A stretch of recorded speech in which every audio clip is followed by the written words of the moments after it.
Hello, welcome to Podcasting's Praxis. Welcome to episode 69 of Podcasting's Praxis. Nice. I'm here with Rob. Hello. John. Evening all. Jamie. Harry. And James. Hello. How are we doing? Well, I got my COVID shot tonight, so far fine. But if I start, spouting propaganda from a Gates Foundation, you know why. How's the internal antenna getting on? I think I'm okay. I think I'm doing all right for the most part. I think. Yeah, until halfway through the episode when your microphone stops working because your 5G's interfered with it. Pretty much. Like if it sounds like you got weird interference, like there's strange whispering, like beeps being broadcast across the microphone, you understand. We'll all just shout at David. Yeah, that if you start sounding like a robot, then you've got David microphone. Yeah, I mean, I to be honest, I'm actually okay with us just turning this podcast into a numbers station. So if you do that, go off. 7, Bravo, 6, 3, 3, 6, Bravo. It's already better. I was going to say, can you keep that up for 90 minutes? Probably, yeah. Just have that in the background. Off. Yeah. Given enough ADHD medication, I can do anything. I'm getting like cold sweats again about being in the bingo hall with my mother-in-law. Do you know, if we did that for an episode, it would at least keep GCHQ busy, right? Whichever bingo? Agent. Okay, yeah. We'd probably activate a few cells around the place. See, when I was a Ben, we used to go up to sea houses on the Northumbrian coast for rent a cottage for a week, once a year for a holiday. Mm-hmm. And my nana used to always bring like a home bingo set, and we'd have to play it with her. And I was about like 14 or so. Like I got to be caller one night, and she went fucking mental because I was just making up all the calls. I'd go like, all the 3s, 49, and stuff like that. And she was just properly like fucking spitting chips. Do you know what I mean? Just absolutely mad as fuck. Stop doing that. All right. 2 fat ladies. Wait, are there standardized? 21. Is there like a standardized calls thing? I did not know Yes, this. there is. Oh yeah. Like, so for example, it's like hard-coded in the DNA of pensioners, so they go fucking berserk if you mess with it. Yeah, it's like 2 fat ladies is 88, and that's literally the only one I know.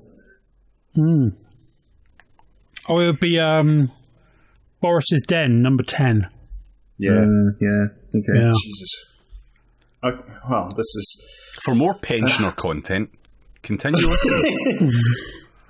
Yeah, We're going for the elder vote here now. Come on, we need the elder listener. Well, apparently the rest of the electorate is not going to fucking save us if you looked at the I was polls going recently. maybe if we just like do a bingo / socialism podcast, we can finally get them to stop voting fucking Tory.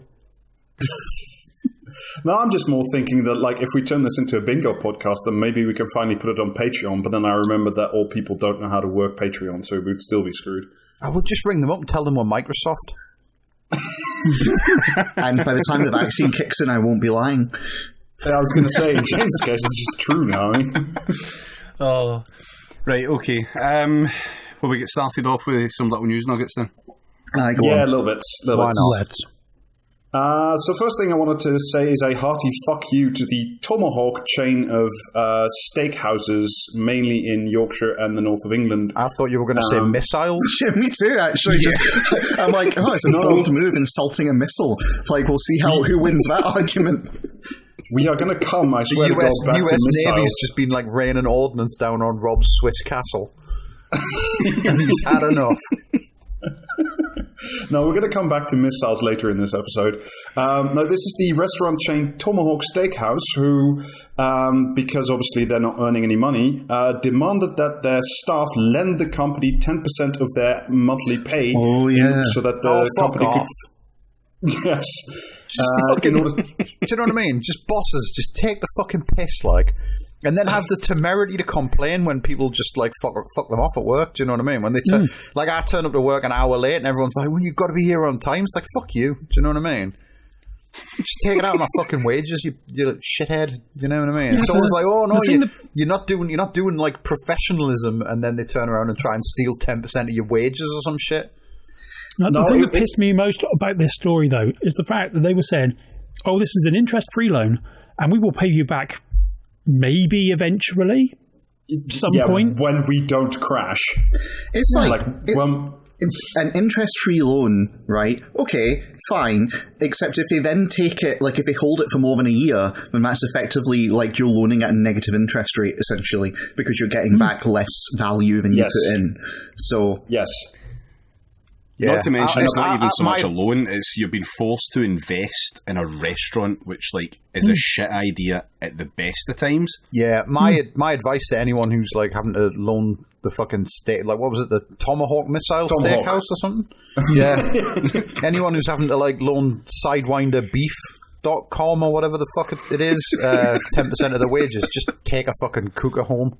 Tell them it's an interest-free cooker. But essentially, the reason, at least I suspect the reason for that they're needing all this money is that like about, I think, a month before Rona closed all the restaurants, they opened a new one in the heart of the city of London, about a kilometre north of the Bank of England, which is obviously some of the most expensive real estate in the world. And, of course, now they're stuck with that location and not selling anything. So that's why, for that good business decision, the staff needs to cough up 10% of their pay. See, what they need to do is they need to look to real businessmen like Elon Musk and get involved in the trade.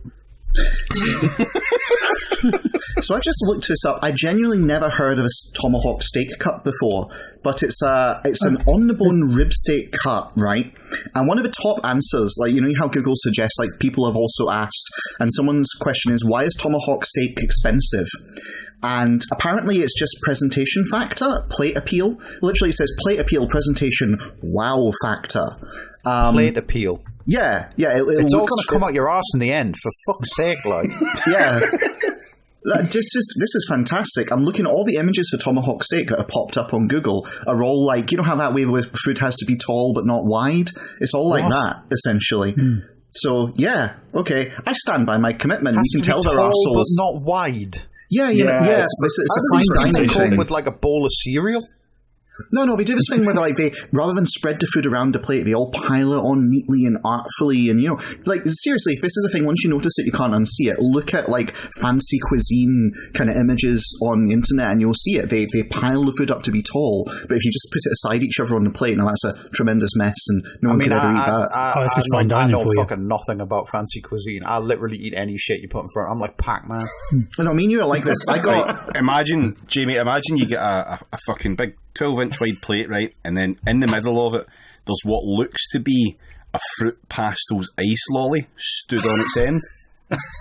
That's what fancy food looks like. It really does. Me and my dad, once upon a time, were taken to a now bust fancy restaurant in Glasgow called, I think it was like 73rd or 76 St. Vincent Street or something like this. My sister took us out there. You know it's a fancy restaurant when it's named after its address. Yeah, exactly, right. So me and my dad got taken out by my sister, who was celebrating, I think she'd made some academic achievement or promotion at work or something like that. So she thought, I'll take us out. And it really was pearls before swine, because we both, like, you know, she's like, you can order whatever you want. I put, you know, this is my thing tonight, and I really mean it, have whatever you fancy. So we both ordered steak, because, you know, if someone's really serious about it and it's a family member, it's like, all right, okay. And the steaks came out, and it was, I cannot stress to you how small the steaks were, but how artfully presented they were. And I can't remember what the price was, but I remember us both kind of looking at it and going, and where's the other like 3/4 of it? Jesus fucking Christ! You could have got a better thing going to Ben and Jerry's. Like, that's the kind of level of like terrible it was. And I'll be honest, it didn't even taste particularly great. It's all in stylistic presentation and the fact it's exclusive. So yeah. Well, the problem is like the style, like there's like a handful of guys who can really do this stuff and make really extremely beautiful plates that also taste very, very good. But like there's like a handful of guys that can do that, and then there's like hundreds of imitators who think they can and they can't, and like they just make small plates that look really good but taste like shit, and it's just essentially just copycatting of like the 5 guys who have real talent in the world of like expensive cooking. Well, I did 5 Guys is not that good. No, I did say the place went bust, so I believe that. I'll eat a steak and I'll enjoy a steak, but like, you know what I mean? Like men who are serious about steak, it's just like fucking like gold audio connectors. Do you know what I mean? Yeah. But for like hyper masculine idiots. Like I'll be honest, my partner's American, and having steak in America is different because they're actually pretty good with seasoning. But that's all, that's relatively minor stuff. It's just the fact that Britain is a fucking bland, like, I don't know, depressive crater in the culinary landscape. Mate, there's salt and pepper on that. Come on. Spoken like someone who's never had like a fucking Bender burger at Wimpy. I will say, actually, having a Scooby snack from the Maggie outside the Botanic Gardens at 1 a.m. when you're pissed is a religious experience. So, okay, it's not all bad. I mean, here you are talking about all your fine dining, and all I think the best I've ever had was a bacon double cheeseburger XL. Possibly the best burger that's out there, but, going all out. I was going to say, I consider it a classy birthday meal if I go to Five Guys once a year. No, I will confess that I'm a fancy food person and I like it, but I think there's a lot of fucking bullshit in that world as well. So yeah. Sorry. Right, Rob, as a continental European, you've got no right to talk about fancy food because I've seen what a continental breakfast is. Here, fucking here. Right, seriously. Where's the sausage? Where's the bacon? Where's the baked beans? Where's the hash browns? That is not breakfast. Is that like when they have like chocolate bread? These farty little breads and cold meats. I mean, seriously, what is that about? I mean, it sounds all right, to be honest. Like, it's all going to come out your arse in the end anyway, isn't it? So, no, 3 sausages, 3 slices of bacon, 2 eggs. You do something side up. You get your tin of beans. You get your tin of tin of tomatoes. You get your hash browns. You get your black pudding as well because that's important. You get your mushrooms, and then you get your couple of slices of toast. You mug of tea. Proper breakfast. And then you vote for Brexit and post a photograph of your breakfast on fucking Twitter. No, but that breakfast sorts anybody out after a night on the sauce. Do you know what I'm getting from this? I'm getting from this that I'm not the only person who didn't have dinner before coming on the pod. I had a bag of crisps and I've got an orange twirl. So I'm gonna like smash that at some point during the recording. Super. Right. This is a pro-chocolate orange podcast. Yeah. Yeah, it fucking is. Yes, it fucking is. Right, here starts the pod split. No, it's fine. I'm editing this one, so it definitely is. Can you, badly assemble together Rob saying that he's pro-chocolate orange based on, little fragments he said? Absolutely, I will. Yes, definitely. What the fuck are we talking about? Tomahawk, right guy? Yeah. Yeah, shall we move on? Yes, please. Don't want to do another 10 minutes about fucking you know what I mean? Steaks. Foie gras. No, what I wanted to talk about next is a new version or a even more unique, even more exclusive version of Bitcoin. Can it be more unique? Yes, it can be. It's called a non-fungible token or an NFT. Don't fucking start this shit, man. So yes, I know this story. About a year's time, there's going to be no fucking token. If anyone had 17 minutes into the recording for JB saying "fuck this," honestly, do you know what I mean? I'm not happy with this bullshit where it's like fucking JPEGs, right? JPEGs, and you can just share them and copy them everywhere. What if it was a JPEG, but it fucking took up 17 gigabytes? Hash. Yes, and sending it to someone meant you didn't have it anymore, but also that 73 acres of rainforest got burnt down. Yes. It's just it's fantastic, yeah. For our pensioner listeners, that's fuck this bullshit 17. In October 2020, Miami-based art collector Pablo Rodriguez spent almost $67,000 on a 10-second video artwork created by the digital artist Beeple. A Vine. A 10-second video artwork is a fucking Vine. They gave those away for free, mate. That he could have watched for free online. Last week, he resold that 10-second video artwork. Was that not what I just said? Yes. But last week, he resold this 10-second video artwork for $6.6 million US. What? The video is a 10-second loop which shows a very fat Donald Trump collapsed on the ground and covered in a series of slogans. Now, just so you have an idea of the mastery of the craft that is behind this and why we should pay for it, I will put now a link to this image into the Discord if I can do it. Be prepared, mate. If I could fucking... The technology to copy and paste the link in the Discord still decades away. Yeah, Because it's 17 gigs. Yeah. Also, give them a break. It's hard to post stuff on Discord when you're getting Tomahawk missiles raining down on your castle. Yeah, it's true. Like they fucked up the 5G. You better get over there and stand with your arms out on his roof. It's alright. It hasn't kicked in yet. I've not activated. Hacker voice. I'm in. Here we go. That took a fucking second, but alright. We didn't notice. No, fuck you. Yeah, that's what. This, by the way, is what it looks like. Where is it? Where is it? Yeah, for the listeners, we'll put links and we'll put images in the show. What are we notes. looking at here? Rob, where have you put it? On in the fucking somewhere in the Discord. Oh no! Wait, fucking this is fucking gold. This like. All right, here we go. Now it's there. I'm leaving all this in. Yeah, absolutely. Like. I love that you pensioner content.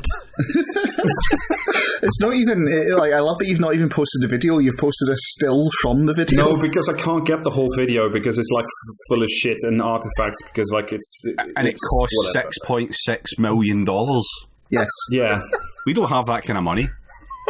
So yeah, essentially these things, these NFTs are, as Jamie said, they're authenticated by blockchain. Of course they are.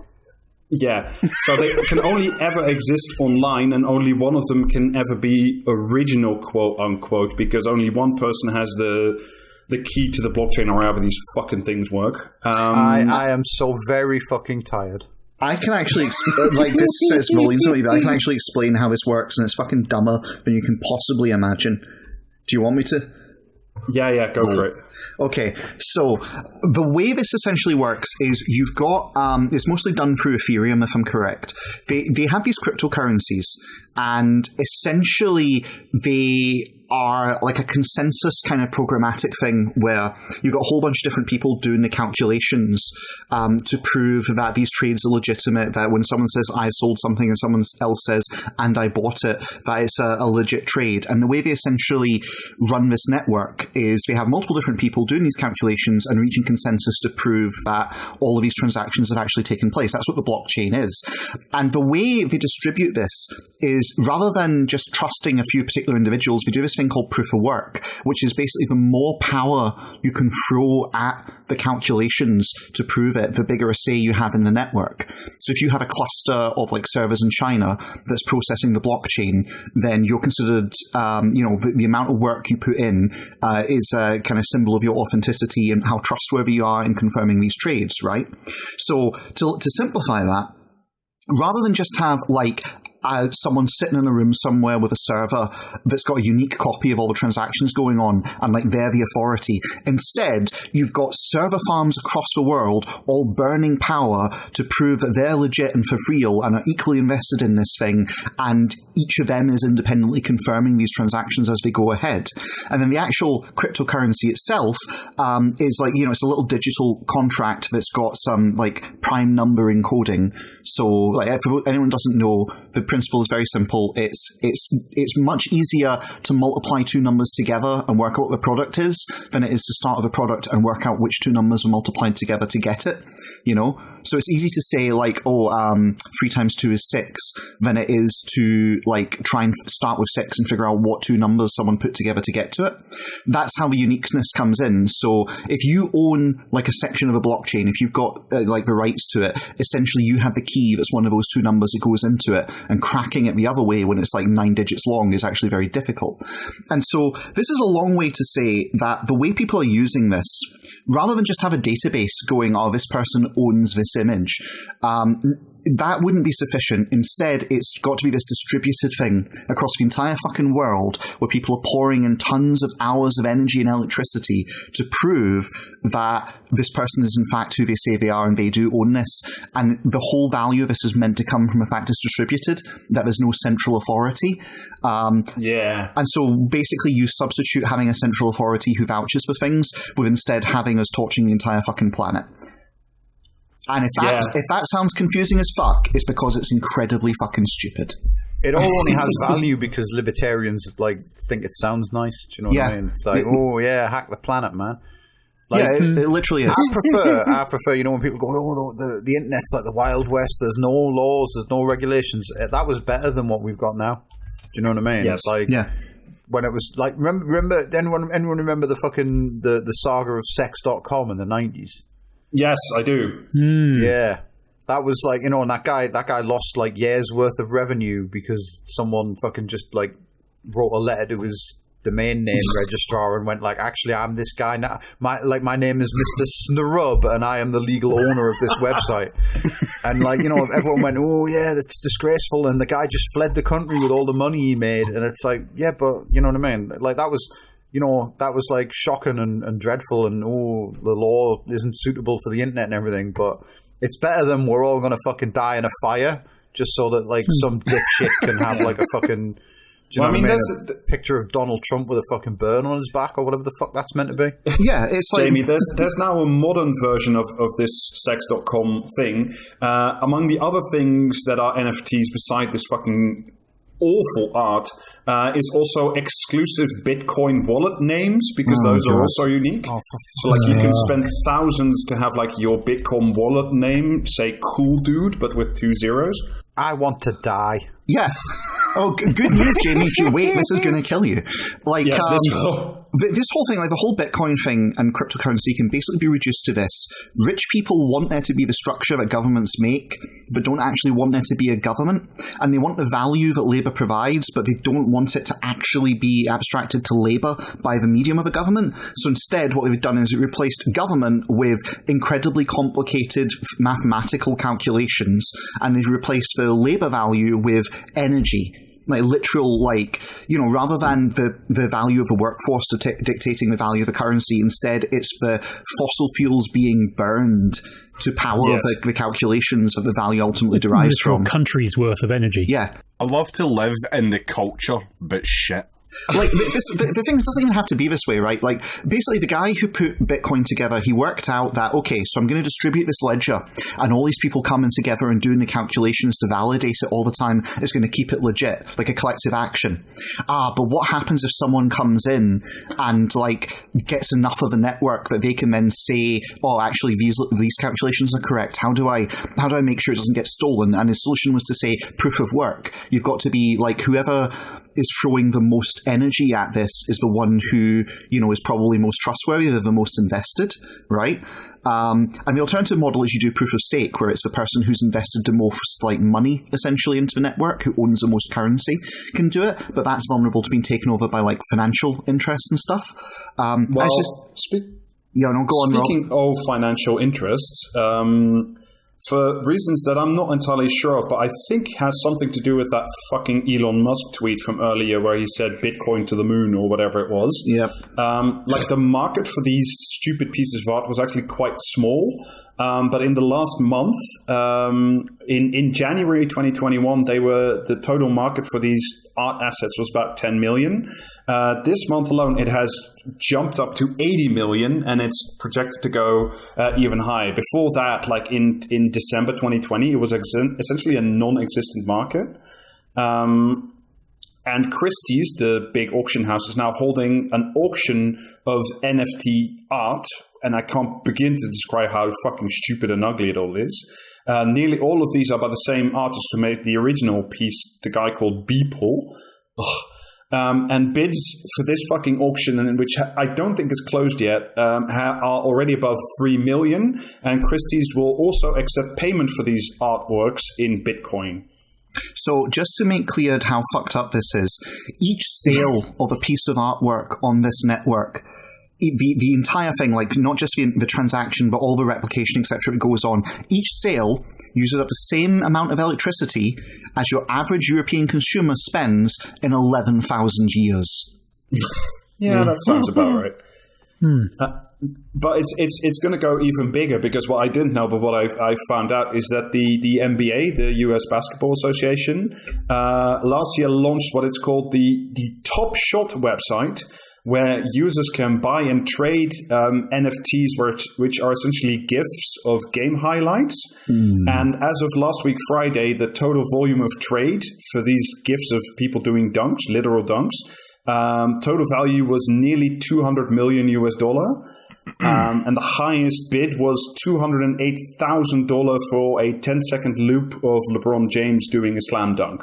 Again, this could ultimately be handled just as well and with far less energy by just having a server in like a vault run by like the art houses, say, that just has a database that says, oh yeah, this person owns this piece of art. Because that's all it is.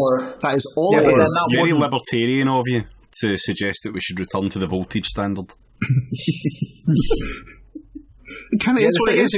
If you did it sensibly, though, it wouldn't sound magical, and then people wouldn't invest in it. Exactly. Yeah. I honestly think the main appeal here is just lack of government oversight and control. Like, I think that's basically it. It's that it sounds magical and futuristic. Like the reason it's ballooned up to like however many million this past month is because like someone's gone round and like spoken to a bunch of artists and gone, do you want to be part of the future? And like not like, you know what I mean, just exploited a bunch of idiots who don't understand that it's just Bitcoin, but for like fucking, do you know what I mean, for gifts rather than money.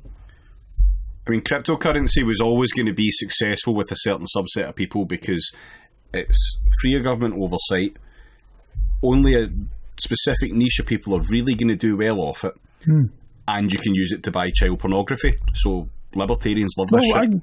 Well, that's the thing is, the Bitcoin network already has those pictures encoded into the database. Yeah, but it's also like, it really is, but we did the episode on free ports and how the rich kind of move their art around without kind of paying taxes. It's like, it's this, except this has no potential government oversight. Because there's no territory that this is really based in where the government can step in and do anything with it ever. They can't ever fuck with it, and so it can basically be used for massive amounts of money laundering. The whole Bitcoin is used to trade heroin and child porn. It's that, except now it's being used by the rich to do financial asset trading and to launder money. And that really is what this is about. Isn't it impossible to spend your bitcoins now because it takes too long to fucking do a transaction or some shit? Oh, it takes a fucking day and a half to process a single transaction. And by the time your transaction is done, the Bitcoin itself may have jumped or plummeted several thousand US in value, so it's a very good and stable asset. Yeah. All right, so we'll move on because I think whatever we call real money is now also essentially also doesn't mean anything anymore. This came courtesy this week of Andy Verity, who's a BBC investigative finance journalist who's done some cool shit. Of the total of almost 490 billion quid borrowed by the UK government to finance everything to do with Corona, 450 billion of that, so nearly all of it, is owned to the Bank of England, so essentially to itself. So do we have to pay that back then? Does this money exist? Do any of us? No. Yes, unfortunately. It's this is what we talked about before, where essentially they're printing money and using it to pay for stuff. But, you can't do that. It might cause inflation to shoot up, and rich people don't like that. So instead, we'll do this song and a dance of pretending that it's actually a loan and that it's actually independent and it will be paid back one day honest, right? That's what this is. So it's kind of like, say, if you owned, I don't know, like a steakhouse and you needed to borrow some money, and then you got this interest-free loan from, from yourselves or your workers maybe, and you would pay it back at some point in the future interest-free, maybe. Maybe. Kind of like that. Or you just forget that it ever existed. Yeah. But yeah, I mean, we're really not going to fucking talk about the budget because it's too boring and too stupid. But just for all these future things, just remember that like everything we did because of Corona, also including all the waste and all the other stupid shit, and a bunch of the other stuff we're going to talk about in just a moment, we're borrowing this money from ourselves that we just stick somewhere, and then we all pretend that this is a real thing and that we have to pay it back. And are we going to invest it in the space hotel that's opening in 6 years? With any luck, we will. I mean, we might as fucking well. Like, this is the dumb thing about this is all of this is just because what they're basically doing is they're saying, look, we're creating a huge amount of money that will increase supply, but don't worry, it won't drive up inflation because we're going to take it back and destroy it later, which they're never going to do, and it's not going to drive up inflation because we're not in those economic circumstances anymore, but we still need to go through this song and dance to assuage the fucking anxieties of rich people. And to prevent poor people from realizing, oh wait, we could just pay for shit. We could just do this shit. Yeah, like we could pay for it and like stick it on the national debt, where we basically like we collectively as a society agree that this was a worthwhile investment, and it doesn't need to pay for itself. Like, you know, that we can't do that. We psychologically are not able to do that under capitalism. So instead, we have to go through the song and dance of pretending the Bank of England is a separate institution that can't be subject to kind of actual political goals. And as a consequence, when we like lend and borrow money from it, that's like a totally third party thing, and it's not us just printing money from the treasury and using it to accomplish public goods. Well, I mean, if I may use that as a convenient jumping off point for the main story, I really want to tell you guys about. Speaking of worthwhile public investment, I've sort of lost my mind this week, and the first reason is Jamie. Wait, because hang on. The first reason is Jamie. What did Jamie post at you? Is he sending Tomahawk missiles your way? It's because I think it was on the last episode that we were on together, Jamie, you made a joke about the UK carrier fleet, and you said it was just sailors running on the deck going neon, pretending to be planes. Yeah, sounds like something I would say, yeah. That is something you did say.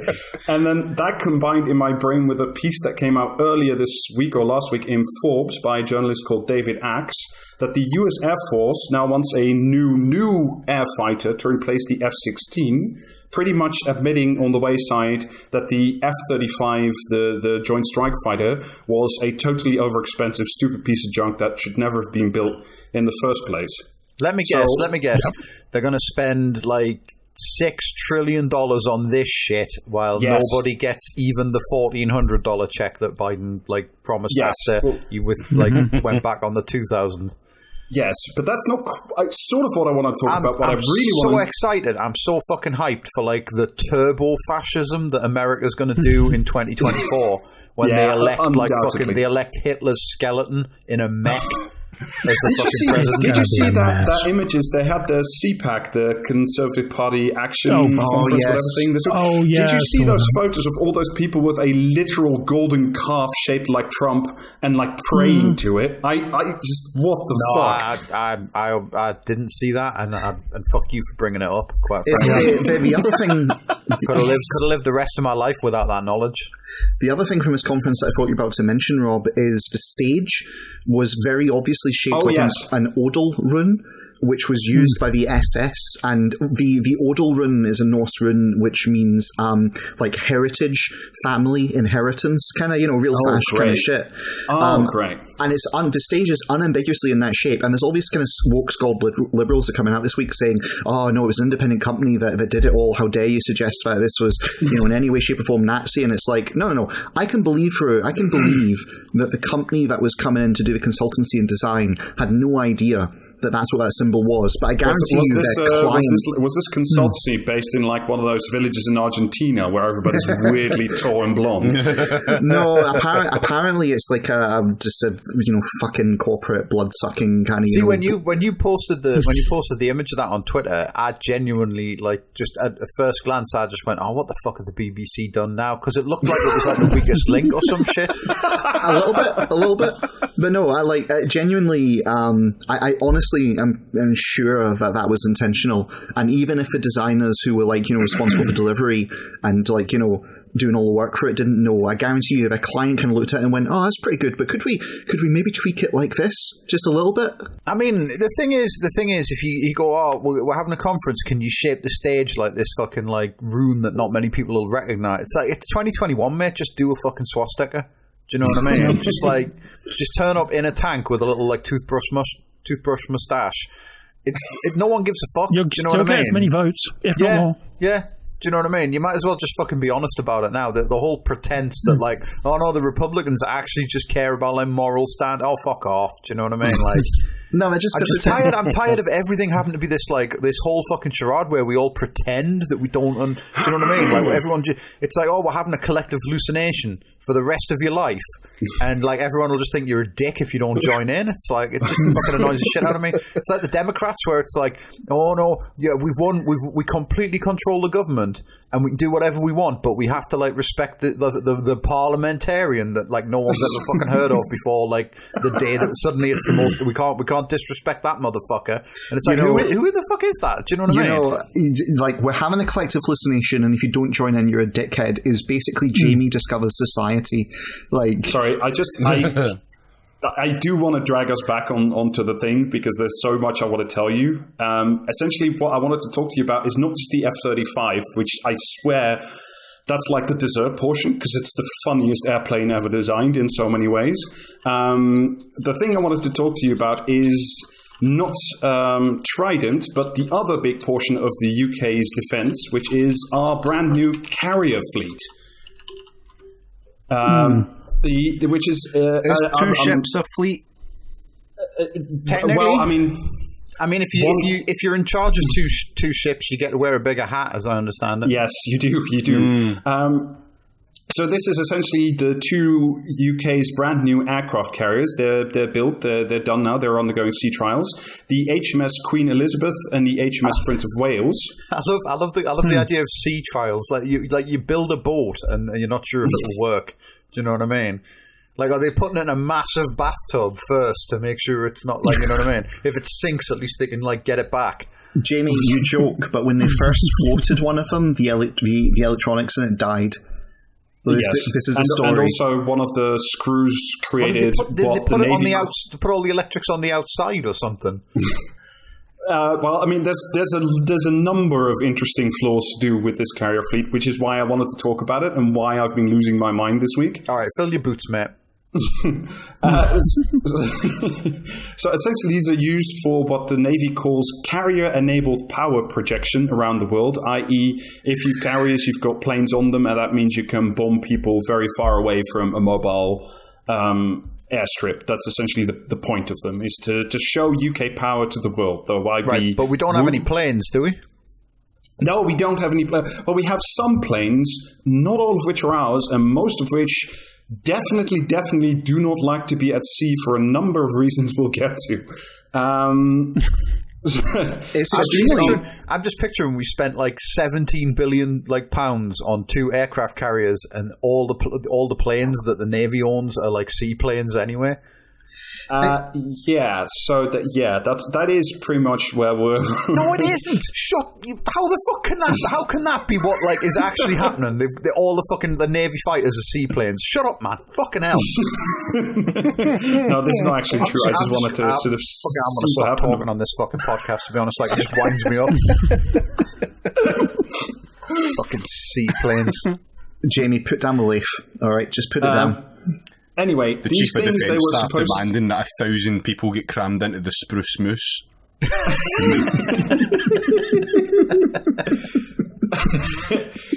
Anyway, these new generation ones, the Queen Elizabeth class carriers, are meant to replace the current generation of carriers, the Invincible class, which are essentially running out of date, and we need, for some mad fucking reason, of course, under Tony Blair, we decided that we really needed new ones. Why are they called the Queen Elizabeth class? Are their sons? You meant to say torpedoes, Jamie. They're armed with torpedoes.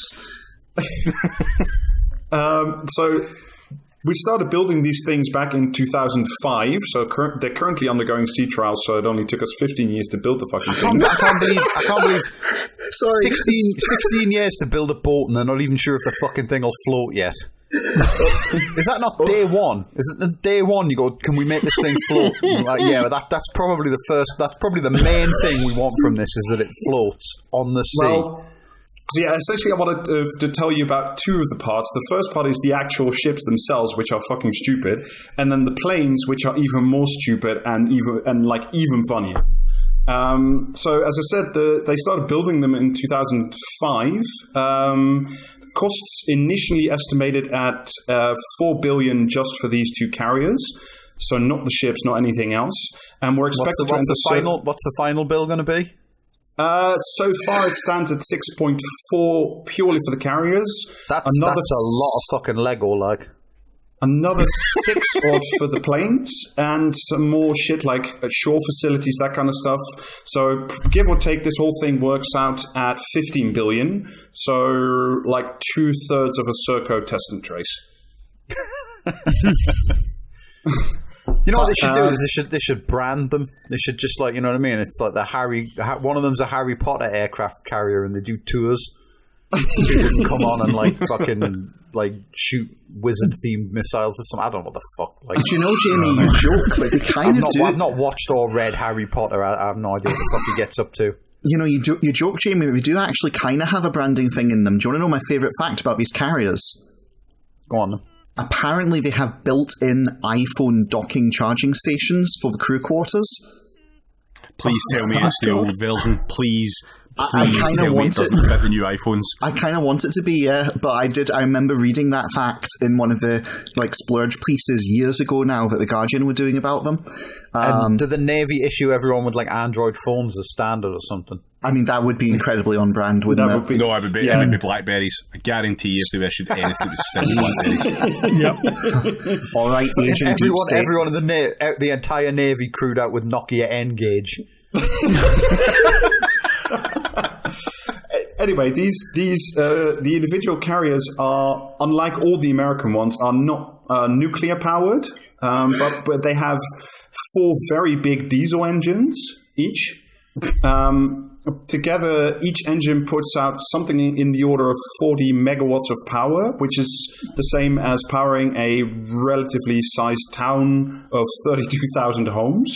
And therefore, we charge a lot of iPhones for that, like. And just because they need to be at sea all the time, and of course they can't carry all the fuel they need for months, both these carriers will need to be essentially surrounded by 4 supply ship diesel tankers at all times. I am not a fucking military tactician. However, there may be a problem with that. Yes, there would be, wouldn't there? But I mean, there's several problems with it, apart from the one I think that you're going to, which is why would you surround our very expensive capital ship with a floating bomb? I think that's where you're going at. Largely, yeah. There's another problem there, which is the UK currently only has in existence 1 supply ship for fuel, ammo, food, all that kind of stuff. Oh. So we need 4. We only have 1. The Defense Department don't we have a thing called the Merchant Navy? Oh, that's a different thing. Funnily enough, nothing to do with the Navy. Yeah. All right. Okay. Can their boats not like carry stuff? But yes, but they it's can, but yeah. But they're not allowed to work for the Navy. No, because you really need very modern ones, because they need to be able to like attach a giant hose to the side of the aircraft carrier and pump all the diesel in. Can they not just get some of those planes to fly really low? You know, with the fucking like fueling hose on them. No, that's another problem, because these carriers are so short that if anything went wrong, the plane couldn't land on it properly. Yep. So, like, because the UK just do what I do in every flight sim I've ever played. Ditch it in the fucking ocean. They fit ejector seats for a reason, as far as I'm concerned. Well, parachute out 30 feet above the deck, you'll be fine. I don't want to, like, presage too much, but the current planes that are going to be loaded on this thing, the last thing you want to do for a host of reasons is pull the ejector seat button. Oh God, yes, I know about this. Right, okay, that's going to be fantastic. There's a sting to the tail on that one. Anyway, so is this going to be like that thing where that French guy like got took up in the fucking plane for his 80th birthday and like it fired him out without his pants or some shit? Anyway, so they have these diesel things, and they're supposed to have 4 boats each to supply it. The UK only has 1. So the Defense Department did have an open competition among like defense contractors and shipbuilders to submit designs, but they stopped that competition at the end of 2019 because none of the proposed new vessels to supply these 2 mega aircraft carriers represented value for money, according to the Defense Department. Oh, since when does value for money like factor into defense spending at all? Fuck knows. Well, no, I mean, right, so here's the problem. It's like, what we mean by that is this. Hey, government, you've asked us to draw you up a spec for this shit that can meet these requirements. Oh, yeah, great. Well, here's our plan, and here's the itemized list of all the things you want it to do, and here's how it does it. That's fantastic, excellent. How much? Well, it's going to cost you X billion. Well, that's way too much. Well, yeah, but that's how much it costs. That's like, well, how much profit are you making this? We're only making like 5% profit on this, to be honest, because we understand it needs to come in at a reasonable. No, I mean, well, can't you cut some corners? No, this is how much it costs. Oh, that's not value for money. Well, good luck. It's not. Yeah. You can't do it for cheaper. Well, speaking of value for money, they did cut some corners in the construction of these aircraft carriers. Yes. The diesel was one because it's much more expensive to fit a nuclear reactor than it is big diesel engines. The other one is that these are also now single-hulled, which, like, I'm not an expert, but I don't think that's a very good idea, as well as having less crew. No, I'm pretty sure that being single-hulled as an aircraft carrier makes you uniquely vulnerable to Prince Andrews. Sorry, torpedoes. Also, like, even if we wanted to fit them with nuclear reactor, we couldn't, because there's only one shipyard in the UK capable of building nuclear reactors that can go on ships, and that one's too busy building our stupid Trident fleet. So, like, even if we wanted to, we couldn't because we don't have the capacity to do it. In my mind, our stupid Trident fleet is a bunch of boats with like a giant fork on the front of each one. Oh, Jamie, if you were in Scotland, you wouldn't crack that joke. You just ram them into fucking enemy ports and stuff. Would that it were that simple? So yeah, another problem with it is, like, apart from the little boats that we don't have to keep them going, is that usually if you have a carrier, the carrier is like the big headline piece of a big carrier fleet, which has like destroyers and frigates and other boats to like protect it from its fragile single hull from Prince Andrews and that kind of thing. Now, the problem is the UK does not have enough destroyers and frigates to create a full battle fleet around one of these carriers. And it has admitted, the Defense Department in the UK has already admitted that if we want these things to sail with like the full complement of protection, we're going to fully rely on the Americans and the French. Aren't the French currently carrying the planes that we do have?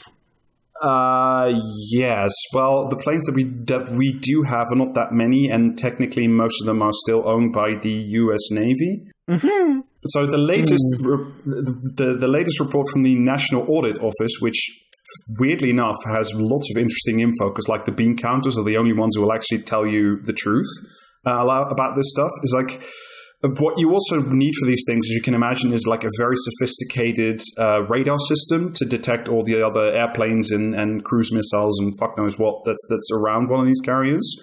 The one that is designed for these carriers doesn't work. It's called a crow's nest, and it's actually an airborne radar system. It looks essentially like a very big pustule on the side of a big helicopter that's supposed to like fly above it.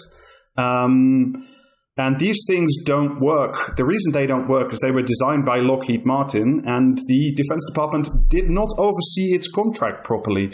So we paid 270 million quid for 10 pustules to be bolted on the side of a helicopter that won't be ready until 2025.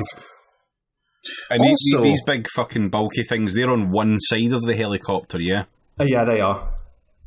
I mean, helicopters famously being reliable aircraft that can stay in the air. I'm just thinking about this. Like, okay, so hang on a minute. There's two problems here. Problem number one, the lesser problem. If it's acting as radar, that's putting out an awful lot of fucking power. I would not like to imagine what's going to happen to the fucking, like, pilots of those helicopters sitting above basically a full fucking radar array in the air. Like, I can't imagine they have that much shielding in there for weight reasons. So I'm sure they've lead-lined the helmets. I was going to say they'll be fucking immune to coronavirus, if nothing else. So, like, put a pin in that one, because that's the lesser problem. The greater problem is, what if it's a fucking storm? Like, helicopters are reliably, like, they have trouble in adverse weather conditions. Yes. You know, adverse trouble in no-weather conditions. Yeah, exactly, right. So this seems like incredibly short, but just dumb on every level. I can't even call it short-sighted. It's like it's no-sighted, right? Because the perfect time in which to attack a carrier group or something like that, if you're a submarine, is to wait till there's adverse weather conditions on the surface that you don't care about. It's like, what on earth is the rationale? I've managed to sort out the modern technology of copy-pasting an image. You can see this wonderful pustule on the side of a helicopter in the Discord. Again, for Twitter, we'll put it on in the Twitter thread. Not pustule, more tumour. That genuinely looks like the thing that's grown out the side of my mom's dog. She's got a spaniel, and he's just got like a fucking lump grown out of him, and it's just getting bigger and bigger over the years. And we've had him to the vet like 6 times, and the vet's just like, no, it's not like a tumor or anything. He's just lumpy. Well, it looks like he has a fucking ergonomic grip. Do you know what I mean? Like using to like fucking like no scope people in fucking Counter-Strike or something. Well, speaking of pustules that grow, this is the old version. So, Jamie, you are correct. It is growing. It's getting bigger every time. That looks like weird as fuck. I mean, I'm not a fucking like aerospace engineer or anything, but the helicopters not generally have to be symmetrical. Yeah, I think so. I think that helps. Also, right, sorry, hang on. Don't these things, like, so hang on. One of the benefits of having a radar tower or a thing that's bolted to your deck that's like a radar tower is it is a fixed position. You always know exactly where it is relative to the rest of the ship, right? You don't need to factor that in. But what if we put it on a helicopter for no good reason instead? Yeah, because the helicopter will move. Even an helicopter, if anyone's ever seen a helicopter hovering in all but like the calmest weather, it moves from side to side and shifts a bit. And so surely to God that complicates things, because the whole way radar works is you bounce radar waves off of something, they hit it and then reflect back at you, and the degree to which they're compacted tells you the distance and all the rest of it. Computers, mate. They use the same technology that underlies Tony Blair's internet time zone, I imagine. I can't work out how this in any way, shape, or form makes sense. Well, my guess would be there's not actually an expensive like futuristic radar under that dome. It's one guy with binoculars. So essentially, apart from having no support ships, no radar, no destroyer escort, the other thing that it doesn't really have is rockets or ammunition, because the Defense Department didn't think it had to order those on time or get somebody to make them. So, like, we can send it out to sea, but there's not actually ammunition on it to load onto the planes that don't work. So all this thing can do for now is essentially bob around the North Sea, escorted by the French for a while, and not for that long because it's going to have to refuel with its one escort ship that it has. Yeah, but I mean, all of these tactical concerns just fall by the wayside when you consider that we're never going to get into a war against anyone that like we don't just fucking like massively overpower anyway. Yeah. Do you know what I mean? It's like we're gonna spend like billions and billions of pounds on an aircraft carrier just so that we can like point at it and go, yeah, doesn't that look cool at the G8 or whatever? But in practical terms, it's only ever going to be used to put down a rebellion on the Pitcairn Islands or something like that.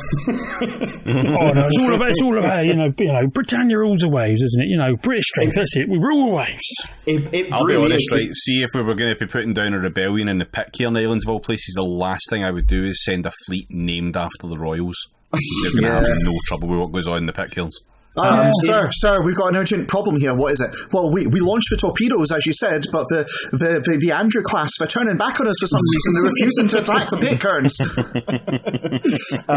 weirdly enough, like they did actually discuss like not having these massive fucking ships, but slightly smaller carriers for like helicopters, so you could do like aid and emergency relief and like, I don't know, go shooting terrorists somewhere. And the reason the British Navy and Tony Blair government said... The problem with the shorter version was if you just sawed the front off the existing carrier, it sank. No, is that they literally said we want it to be the biggest boat, because if it's the biggest ship, then our enemies, when they see it, will be more frightened. That's literally the admiral of the time when it was ordered said that's why we want the bigger one. I know, like, you know what I want? In my heart of hearts, I want to see one of these carriers go up against just, like, Iran. Just, like, fucking go up against Iran and watch how long it lasts, you know? Or go up against Argentina. Let's do Falklands Part 2. It wouldn't even be able to get there, James. It literally would not be able to get there. Just all these helicopters. Yeah, these are the same boats that can't function in warm water. All these helicopters, they're just going to saw off the like radar bulge and replace it with a winch and just attach them all and lift the carrier and just fly it into the Iranian mountains. Well, I mean, that would probably be the most successful way to attack something, because this is the second part I really wanted to tell you guys, because it's so fucking amazing. And like, there's been a lot of articles and stuff, but I really want to talk about the Joint Strike Fighter, otherwise known as the F-35 Lightning II-B variant, which will be the active, fighting arm of these carriers that don't work and can't go anywhere. Is this the American one where the wings come off if you try and fly through the air? No, I'm pretty sure it's a Final Fantasy game, isn't it? Final Fantasy Lightning B carry, sounds about right. Yeah. So these things are incredible, like stupid pig objects that haven't worked and don't ever work and have been in development for like 20 years. They're the ones that are meant to be like the fastest fighter ever in a straight line, but also they can do VTOL, and you can fly them upside down to like hang a piece of string with a hook on the end out of the cockpit and steal terrorism from foreign countries and stuff. Yes, that's exactly this plane. So we signed, or the UK signed, a memorandum of understanding with all the international partners to build this thing in 2000. How much understanding really went into that? Probably, I think that people like the contractors, so Lockheed Martin, understood very well what they were doing. I think the rest of us not so much. Were they dashing off with a wheelbarrow heaped full of currency? Yes, I think their directors were actually giggling on the way out. I think that's how it was described. So these carriers are explicitly designed to carry these Joint Strike Fighters, the F-35s, and we are expected by 2023 to have enough of these of our own to load out one carrier and have enough for spots for maintenance. Now, you may have noticed that we have two carriers. What we're going to do with the planes for the other one is as yet unknown, and probably won't be arriving until also 2030, 2035 or something. Oh, that's ridiculous. That's ridiculous. We'll have hotels in space by then. I mean, it makes sense. If you're gonna go with something that might break, of course you want a spare, right?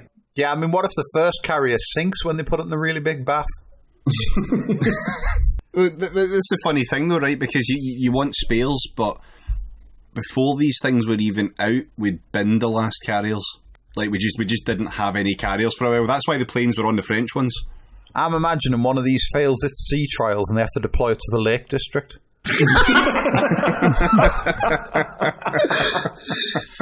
I could tell you like a whole fucking boring history of how it was developed and designed and why everything was a clusterfuck, but I don't want to do that, because essentially what I want to tell you is there's currently a list of like all the problems associated with the F-35.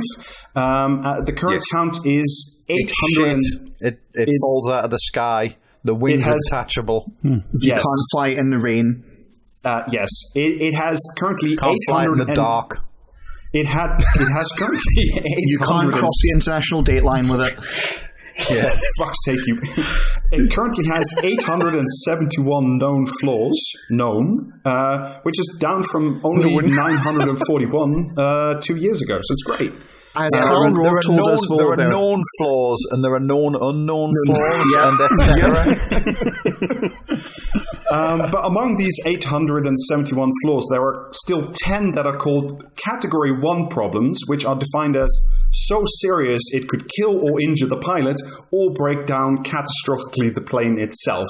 So what I thought we'd do is I'd talk you through some of these A1 flaws that are still left in the F-35s that are going to be on these carriers that Are these going to be like proper, are these going to be like proper headbanger shit, like pilot has too many bones, ejector seat malfunctions or something like that? Yes. Just before this, Rob, can you just remind us how much have we spent on these planes? I think it's... Sorry, give me 1 second. I had it somewhere. I thought you meant that in terms of like how long have we been talking about this now? It's the UK to buy these planes has spent over 600 billion, but the global development cost 600 billion. Sorry, 6 billion. But the global I was going to say, like, even for fucking defense spending, that was taking the piss, quite frankly. Well, you'd think that, but the global development cost in total of these planes across all countries, across multiple decades, is easily over 400 billion. So there's one guy at the fucking Ministry of Defence who's been like bundled out the door during a press conference shouting, I told you it was a mistake to make the planes run on Fabergé eggs. So we were talking It's got a stained glass cockpit. Well, thank you for teeing that up so nicely. We were talking earlier, James, you already mentioned them, the flawed ejector seats. Mm-hmm. The old version was so strong and boosted up the pilots so fast that when they ejected, they did have a tendency to snap the neck of the pilot. Now, unfortunately, that version's been fixed. But I love that. You go back for your second flight and you need a booster seat because you're a foot shorter. But like that flaw's been fixed. But in fixing it, they've created a new, different, cool one. It just doesn't eject you. It's just a spring under the seat. No, it does do that. But it does some other thing is. Of course, like when you pull the handle, the first thing that has to do is like the canopy has to lift off, so like you don't smash into the canopy when you eject. So what happens is the canopy lifts. You're wearing a helmet, aren't you? Just fucking. Do you know what I mean? We will get to the helmet. We will. The canopy. Can't be a fine thing. The canopy lifts up and out, and then the glass or whatever it is shatters by design. But the problem is with that glass shattering, right now what happens is the pilot gets launched upward in his ejector seat through an expanding ball of glass and shrapnel. That sounds metal as fuck, that, quite frankly. Like.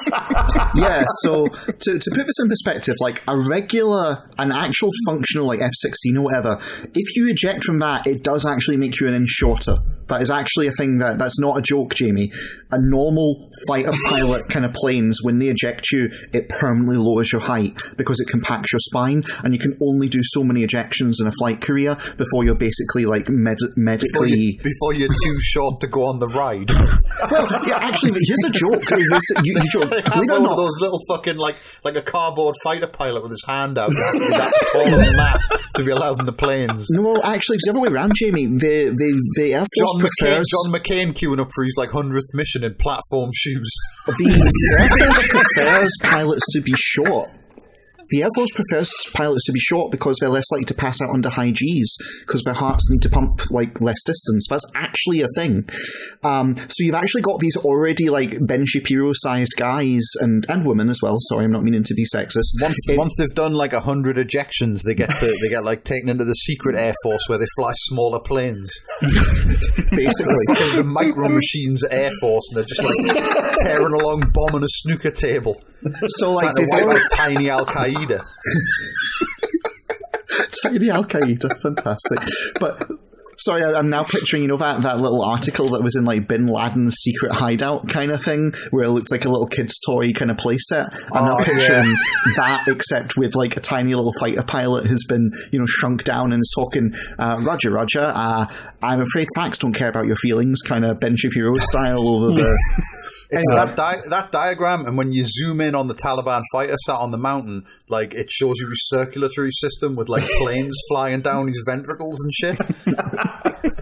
No, I mean, To be fair, getting rid of the canopy might not be that bad because I thought you were going to say like getting rid of the canopy might be like the way to fix that. Like they're just going to fly it with like a convertible. Well, maybe they should. Pilot with loads of like fucking wasps and birds smashed into his fucking face. Well, that might actually be preferable because the pressure inside the cockpit is not well regulated, and during operations can cause "quote unquote" excruciating ear and sinus pain to the pilot. Oh, fucking hell. I'm just picturing like this plane brought to you by Hellraiser. We have such sights to show you. Like we strap you in and you come out of it blue and covered in shards of glass. They should just get like, I'm picturing it's like Elon Musk built it and it like lands on the carrier and then like 2 minutes later it just fucking explodes. Well, it will also do that, and one of the reasons it might is that they made the landing gear out of Semtex. No, they made the helmet of this thing so complicated with like a heads-up display and a night vision camera and all this stuff that people like who are bored and watch too much Star Wars just strap a fucking smartphone to the front of it. It does everything. But it doesn't work very well, and especially the night vision camera, because it can't really tell enough of a difference between the sea and the deck. So it has real trouble landing on a carrier at night while wearing this complicated helmet. They just have to strap one of those helicopters to the bottom of the plane so they can use radar to guide themselves in. To be fair, even if you do manage to land it, you're not quite out of the danger zone yet, because another A1 class difficulty is what I like to call blow a tire, go whee! If a tire blows on landing, it can snap both of the brake lines, so essentially remove the brakes from the entire airplane. What genius decided to wrap the brake lines around the wheels? I don't know how this works, but it has happened. I've got a great way we can save money on this. What is it? Well, you know how you've got brakes for the wheels, yeah? How about we make the actual brakes for wheels? Seriously? Yeah, it's genius. I mean, like, you'll never, it's always guaranteed to work. What could possibly go wrong? Deploys the landing gear and it's just like square. Do you know what I mean? It's like it'll not roll too far of this shit. And it just makes a noise across the deck like Rob's mouse. What could go wrong, James, is I'll read you a line from the official US report on these things.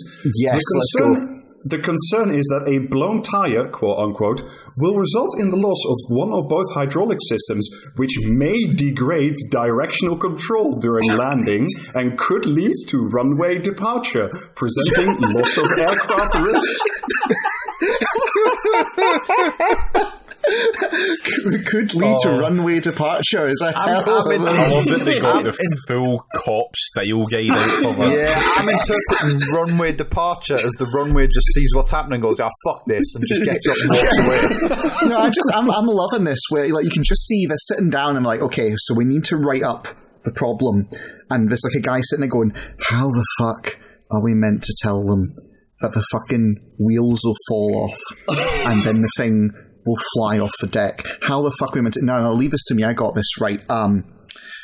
May involve runway departure. Yeah. Well, that sounds like the runway is leaving the plane. Well, that's good, right? Because then it's not the plane's fault. If the runway decides to fuck off, that's its fault, right? Yeah, okay, no, I like this. What else she got?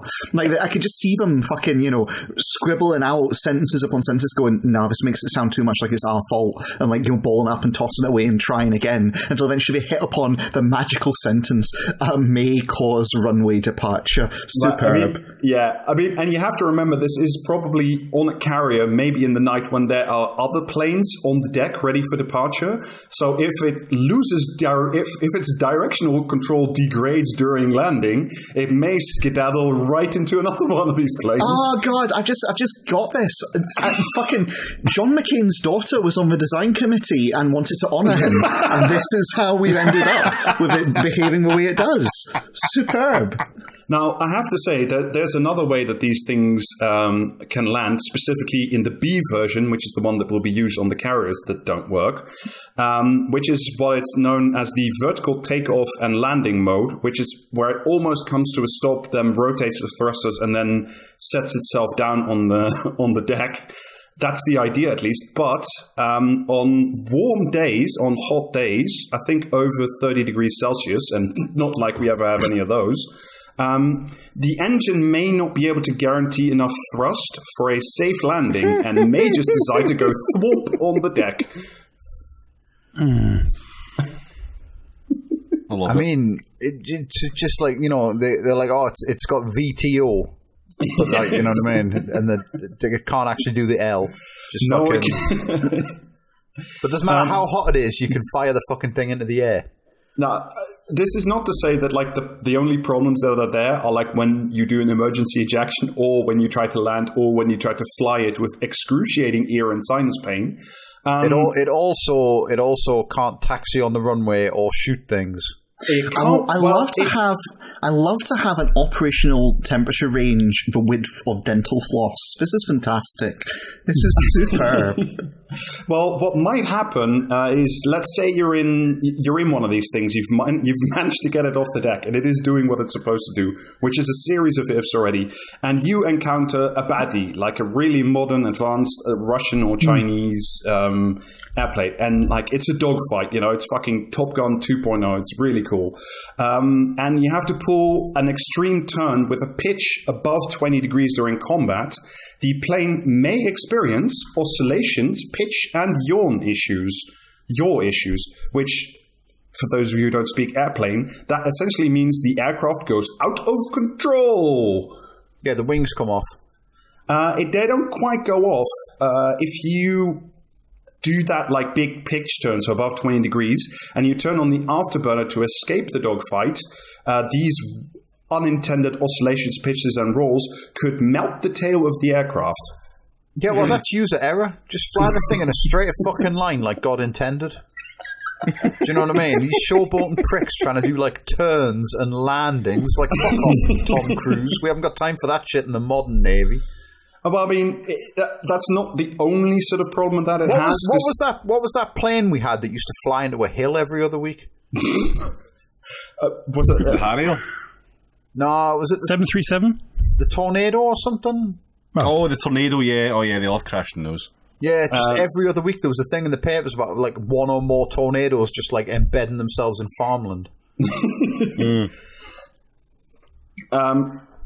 Now, that may not be the only problem you have, because once you do activate the turbo boost, even without the being above 20 degrees and therefore melting the tail, it can only sustain hypersonic speeds for very short periods of time, or it risks structural damage and loss of stealth capacity, because at 1.3 Mach or higher. All right, yeah, this is the one you famously can't see, isn't it? It is. Well, it's supposed to, except if you go too fast, because then the stealth paint coating, which absorbs the radar, starts bubbling and blistering and making it much, much easier to see to enemy radars.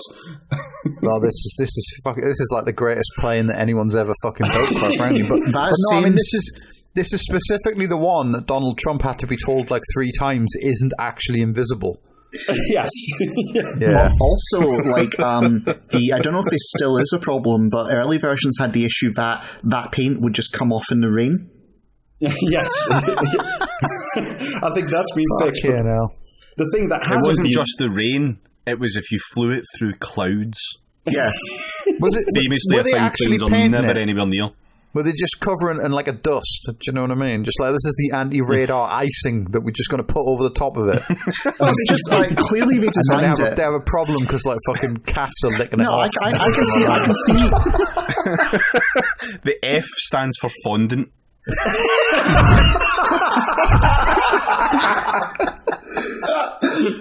I'm seeing they put it together and they said, it says this paint is water soluble? Is that your problem? No, it's like flammable and inflammable, mate. Don't worry about it, right? It means the same thing. Well, I mean, not only at 1.3 Mach or higher does the paint begin to bubble, blister, and what they need for this is like a Sharpie for stealth paint. just have like people on the deck No, touching it up a bit. colouring the planes in between missions. Well, you may not get the chance because when you because it's not going to fucking come back. Like, it's a fire and forget system. When you fly it at 1.3 Mach 2 high, not only does the paint vanish off the aircraft, so does the wings. The afterburner itself, and I'll read again from an official DoD report. Thermal damage from the hyper boost, whatever it's called, from the thermal damage from the afterburners may compromise the structural integrity of the tail. The afterburners will set the tail on fire. Right. Yes. This is like, did they get this designed by me playing Space Engineers? Because that's what it fucking sounds like, quite frankly. I'm just loving the mental image that they hit the afterburner and like the paint stays in one place while the plane shoots ahead, right? On fire. It's just this trail of fire, like Back to the Future style, in the sky, while the plane is just sitting there looking kind of awkward, like Wile E. Coyote has run out across a cliff before it starts to... Like, I'm just loving the idea of a plane where every time it lands, you need to like just stick a new tail on it because it's like the past one's just like melted off. You know, like when you used to do your pen in fucking like in chemistry lessons on the Bunsen burner. Actually, Jamie, it's worse than that. They land the plane, and you've got a melted tail, and the melted tail's the only bit that survives because the rest of the plane has careened into the con tower. That's why they removed the con tower. That's why they put it on the helicopter, so the thing can't hit it when it lands. Perfect. Right, makes sense. You're in the plane in World War III. You fire the afterburner and then do like a really steep dive so that the melted tail just flings off and sticks to a giant Iranian blackboard. Well, I want to make it very clear. The problem with these aircraft is not only heat related; it is also cold related. Of course, it is. When it's more than minus 35 outside, which is roughly at about 6,000 meters and above, which is, by the way, where like the bombers that carry that's where the bombers that carry nuclear bombs essentially fly at very high altitude, so they fly above 6,000 meters. Do we care about intercepting nuclear bombs? I mean, at that point, we're fucked anyway. So yeah, not really, I suppose. I don't really give a shit about that. Like, do you know what I mean? So what happens above 6,000 meters, where it gets very, very cold? Above 6,000 meters. No, it will do the other thing. The onboard computer will freak out, erroneously report that the batteries are failing on the craft, and force the mission to cancel and the plane to fly itself back. And what? And the plane can do that, can it? Not really, no. No, I didn't think so. That's because it has a hyper-sophisticated, by which I mean has never worked properly, autonomic logistics information system, which is the computer that pretty much runs the F-35. I was just doing like, you know what I mean, calculation in my head to work out what that spelled, because it, you know what I mean, it was bound to be something. No, unfortunately, it doesn't. I assume that the reason that this height limit's in place is to keep it away from the International Space Station. Or the Space Hotel.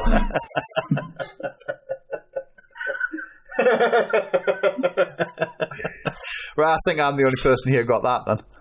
I'm just picturing that the entire purpose of that is basically this plane wants to escape this cursed Earth by any means possible, and since it's denied the ability to actually exit the atmosphere, it's just trying to do itself in other ways. No. What James? What this plane actually wants to do, which is why some of the partner countries have nearly said we're not taking this fucking thing anymore, is it needs to continuously send data about the plane and diagnostics and whatever to Lockheed Martin and therefore to the US military, essentially giving It's got fucking DRM. My plane is Wi-Fi enabled. It's that thing when you use like Windows and it's like, do you want to send like fucking like metric data back to Microsoft so we can like improve the fucking, like, you know what I mean? Just in the air, having to like, does it have a keyboard in it so you can type out crash reports? Like, what were you doing when the plane stalled? No, it's an anti-piracy mechanism. It's so that you haven't torrented the plane. You wouldn't download this plane. Damn right, I fucking wouldn't. It doesn't work. So yeah, essentially for the listeners, essentially this system, which is pretty much mandatory to run the fucking plane that is a piece of shit, will directly give its current location and all relevant flight information to the US military automatically. Yeah, but can you play Snake on the in-plane computer? It's basically just a fucking Sky Tesla, right? The other thing that this same system also does, but is not very good at, is literally doing crash reports.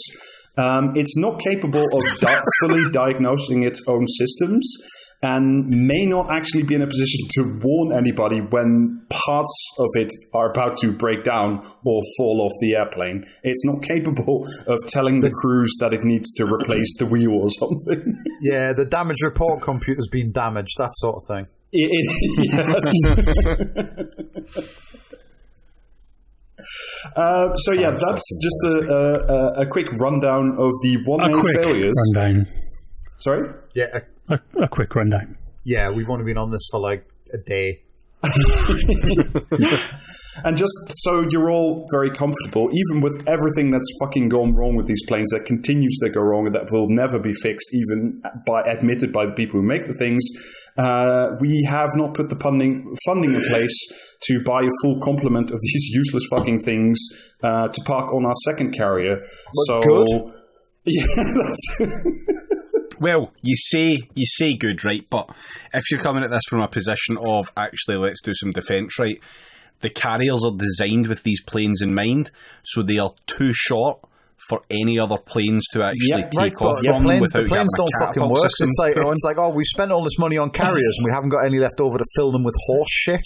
And also the carriers the only planes that we could have that would work on this are Harriers, which famously went out of production quite a while back. There aren't any other good alternatives to the Harrier at the moment. The F-35 was supposed to be that. So if you wanted to launch any planes from this, you need to install a catapult system, which would be like mad amounts of fucking money to get it working. Well, I dropped this. When you say can the plane stop short on the fucking shorter runway? Which usually the answer is no, it fucking can't, because it's a plane. When you say catapult system, I'm just picturing a fucking trebuchet, like. I mean, honestly, it would be about as effective as one of these fucking F-35s trying to take off in remotely adverse weather conditions anyway, so...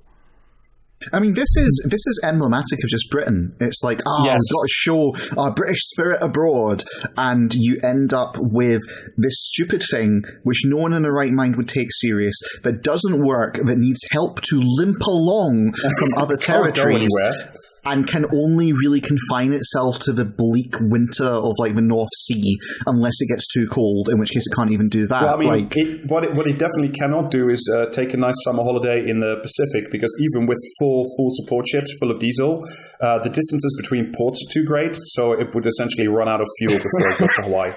So we literally cannot park it in the Pacific. Not, that China's there or anything.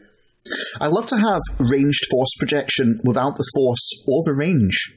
And then the projection that it has just tends to melt and careen into itself on the deck. Oh, well, I think that probably covers that, but since you mentioned melts, may I move on to comment or commentariat? Oh, go on then. Oh, let's do it, baby. Okay. So, I've themed it again, because I'm liking a theme for comment or commentariat recently, and Rob explicitly didn't want to talk about any Labour shit or anything, so I've decided that all the articles that I've taken this from are to do with Keith. Cool. Yes. So prep yourself. I'm glad you betrayed Rob like that, because otherwise I would literally know nothing about anything other than Keith at the minute. You know what I mean? It's like, just wake up every day excited to see what stupid fucking thing he's done today. Okay. Starmer's speech wasn't very inspiring. The British bonds idea harks back to the war bonds, with their patriotic connotation aimed to appeal to the red wall left behinds, and of course, bonds must be British so that nobody has any doubts that any money would go to foreigners.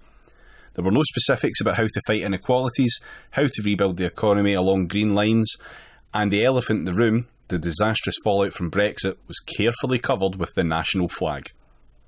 Meanwhile, the best and cheapest way to help struggling business post-pandemic would be to rejoin the single market and the customs union.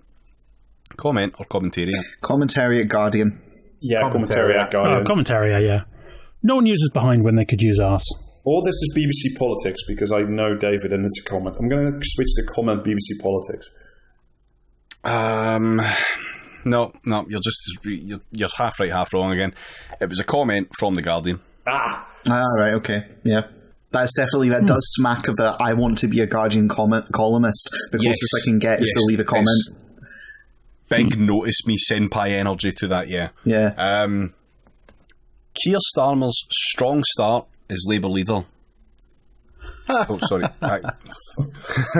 Keir Starmer's strong start as Labour leader, and the fact that he has not established a dominant lead over the Conservatives during the biggest moment of national solidarity and unity since World War II, is being treated by some as surprising and by others as a disaster.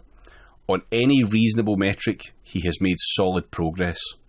Comment or commentariat? Commentariat, and I'm divided here between saying the Mirror or one of the Tory papers because they kind of want him to remain as a shitty opposition. So I'm gonna fuck it. I'll say the Times. Commentariat, the Times. Commentariat. Yeah, commentariat. Commentariat. It was commentariat. That was Tom Hamilton writing for The Critic. What the fuck Critic? What the fuck is a Critic? That is, looks to be a new magazine. Is that fucking magazine that had Keir Starmer as James Bond with Becky Long Bailey on its cover a while ago, draped over his shoulder? Oh god, it might have been. I hope so. Oh, this sounds cursed. Quick break while everyone frantically Googles that.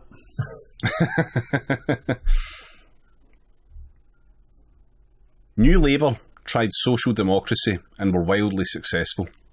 Since then, Labour have tried socialism. Hang on. Back up. Sorry, hang on. Wait a minute. Citation needed. New Labour tried social democracy. I'll read it again. Oh my God. New Labour tried social democracy and were wildly successful. Since then, Labour have tried socialism and have been dismally unsuccessful. Guardian lefties and Telegraph Tories continue to hope that Labour will continue on its path to socialism, but for entirely different reasons. This is or commentariat. This is Tower and Forehead Cunt McGraw, or one of that crowd. Commentariat spiked. Is that not what I just said? Yes, that is what you said. Yeah, but I think that's a comment. That's got to be a comment. It sounds like a comment. I was right, by the way. It was The Critic. There is that fucking. I've put it in the Discord. That's the cover of the Keith James Bond thing with Lisa Nandy and Becky Long Bailey. That's cussed. Well, they seem incredibly serious. That was a comment, and it was a comment in The Guardian of all places. I am not one to be silent when I think stuff is wrong. Never have been, never will be. This is Toby Young. Constructive criticism needs to be brought back to the politics of division and bad faith without question. Is there stuff that needs to progress to make the Labour Party meet the country? Of course there is, but that's on all of us to sort out. Expecting one person to do it alone is for the other side. By the strength of our common endeavour, we achieve more than we achieve alone in our homes on a webcam. I can't wait to be properly back and fighting. Comment or commentariat? Oh, this is Jess Phillips. It's Jess Phillips. It's Jess Phillips. So commentariat, I guess. God damn, yeah, it was Jess Phillips. It's the eye. She gives it away with the eye. I can't. Totally, I must. Yeah. You know. See, the thing is, the I bit usually gives it away as a comment. I'm quite impressed that he's all managed to recognise those eyes specifically as Jess Phillips. No, it's self-aggrandising eyes, right? Like, so there's a difference. Yes. Like when a regular commentator says "I," it's in a kind of I think this is bullshit kind of way. Whereas when Jess Phillips does it, it's we, the royal. You know, that's the energy she brings to it, and it shouts through. Big time. Right, last one.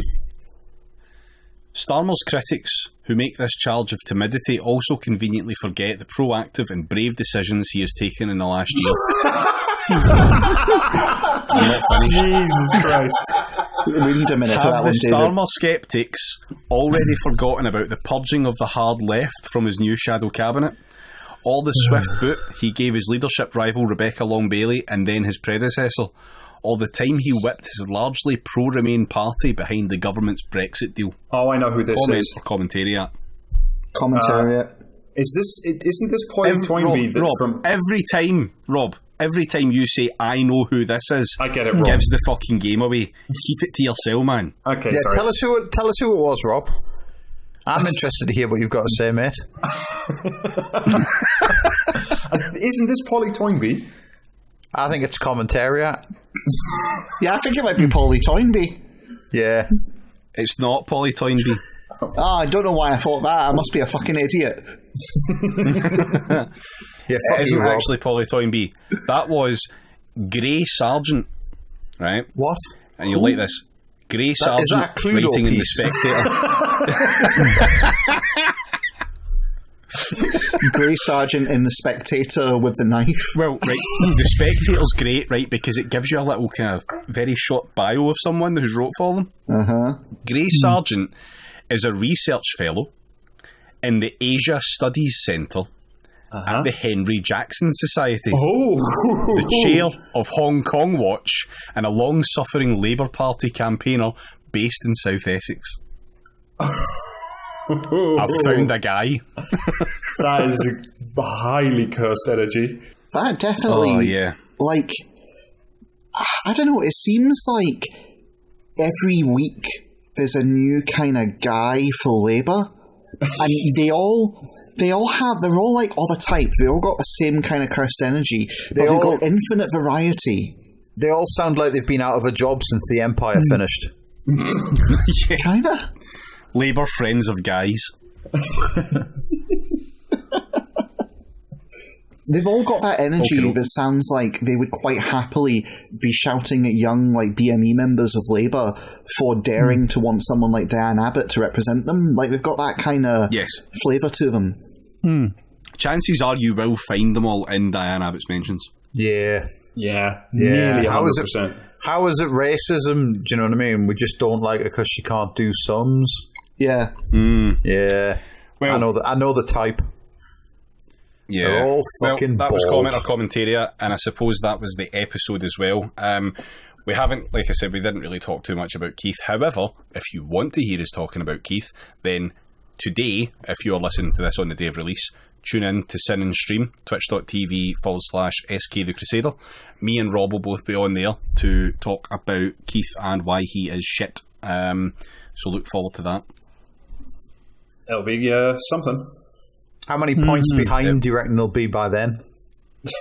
Oh, I don't know. We're sitting on 13. Well, 13 We're is sitting on a matched point with the general election failure that saw Corbyn have to leave as leader. So who's to say what could happen from this point on, especially with some local elections in 2 months? What I want to know is... The local elections, Starmer's going to lose the beige wall, and then he'll have to get in the bin. What I want to know is what happens are we going to do something to celebrate if and when the Tories get 20 points ahead? I mean, we're going to post shitloads of fucking images about it at Keith on Twitter until he cries. Apart from just laughing, I think laughing will just suffice. No, we're going to bully the fuck out of him. Yeah.